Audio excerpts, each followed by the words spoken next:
Hey guys, I'm Kyle. Welcome back to another video. So today we have another ZR2 walk-around. You might recognize Cam. He's the guy that gave me his front bumper, and that is the stock bumper that I used to have on my truck. So he got a really cool upgrade recently. He got the AEV fender flares, and he's also on the BDS 4-inch lift.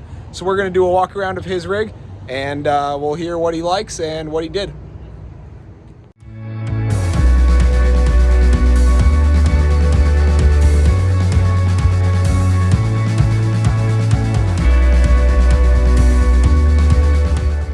All right, so we'll start off with what we started with. It's the diesel? Yep. And what year? This is a 2019. 2019 diesel in the white. So up front here, just a bug shield. I'm not super familiar with these. Why'd you get it and how do you like it? That's a WeatherTech. I had a couple dings on the hood and wanted to hide them. All right.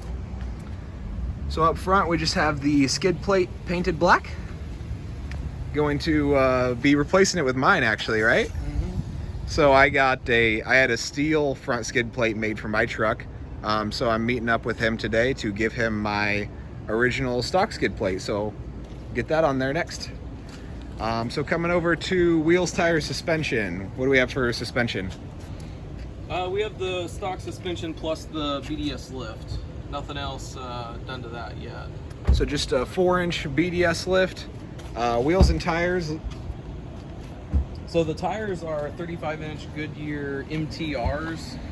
I really like these. I really like those tires. They're pretty quiet on the road. You know, they're off-road tires, so you can hear the hum and on the highway. But off-road, I have no complaints.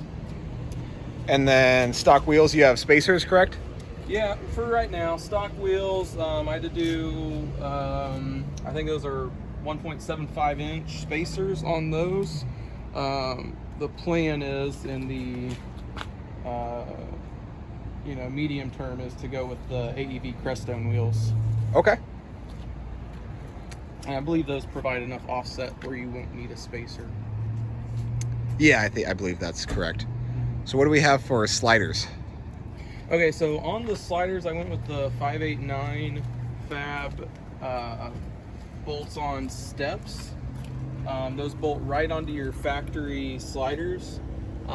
You just have to drill a few holes, so it's as easy as holding them up there, marking your holes, and drilling them in. They recommend removing them.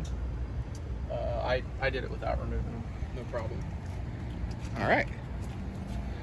Coming to the rear, obviously, again, the AEV flares. Did we talk about those up front? I think we skipped it. We skipped them. Yeah. All right, so what did we have to do for this flare install? Okay, the flare install, if you look at the forums, a lot of people are getting the same price quote that I got, which is you're going to pay as much for labor as you do for the flares themselves. And at first, I didn't understand that. I thought, nah, I've done cutout flares before, big body blazers. I would do cutout flares on those. So I was like, I got this. There is a lot of work you are going to do a lot of cutting, a lot. If there may be tools that you don't have that you'll have to go get, even if you have a cutting wheel, you're going to have to get extra cutting wheels because you're going to go through them. You're cutting thick, several sheets of metal in these. It is a lot of cutting, and it's a lot of measuring too because you want to get it right. There's no going back and uncutting. All right, so BDS lift cleared the 35. So what's the reason for the flares? The reason for the flares is, one, I love the look of cutout flares. Love them. And the other reason is, even if you go with the BDS lift, you have to do some trimming if you're going to fit 35s under there, even with the BDS. So I did that. I did the trimming, and the stock, flares, if we're calling them those, never would line up perfectly. And because I'm OCD, it just had to line up and had to look right. And I have no regrets getting the BDS lift plus the flares. So if I ever upgrade the gears, I got plenty of room for more tire. All right, so in the rear, I noticed this little extra mud flap. Did this come with the AEV kit? Those do not come with the AEV kit. However, you can get splash guards that add on to these flares. Those retail at about $160, and they don't do much to stop the spray on the side of your vehicle. So the idea, and this was experimental, I'm not happy with it, I'm not gonna keep it on there, I'm gonna redo them, was to get a little bit of extra protection on the side of my vehicle for all the splash on there. Okay. So then rear bumper is still stock. Everything exhaust is still stock? That's right, yeah. Okay. And what do you have for the tire carrier? So the tire carrier, got tired of it taking up space in the bed of the truck. This is, I cannot remember the brand of this tire carrier, but it's just a generic tire carrier. You remove that top pin and it just drops down. Nothing special to that. Okay. Are you happy with it? Like it, don't like it? Again, this was experimental. I don't like that it's in the way of the tailgate. The long-term plan is to upgrade to a rear bumper that has the swing out gate style for tire, spare tire, and gas can. Okay, cool. So yeah, let's jump interior and see what you did there. All right, so interior, the elephant in the room is what is going on here?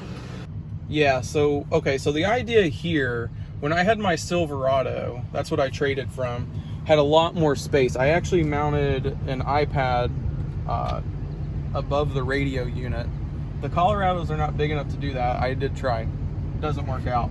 So I needed a clean place to mount my phone. I have a really good phone mount, but nowhere to mount it that I really liked.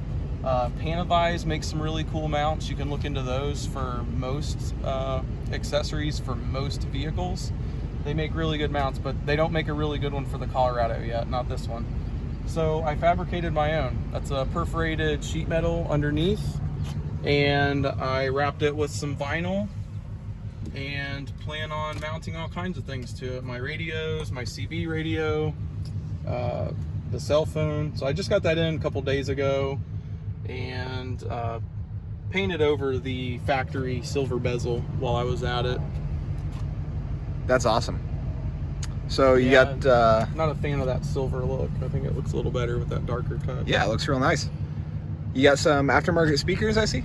I did. I put some different speakers in there. It's really hard to fit decent speakers in that small space that they give you, so I just cut them out. Still need to get an amp on them, and then I'll be pretty much done with the audio. Don't need a whole lot, just a little more quality than what the factory gives you.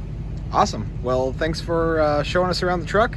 My pleasure. If people have questions in the comments, I'll make sure to forward them on to you. Sounds good.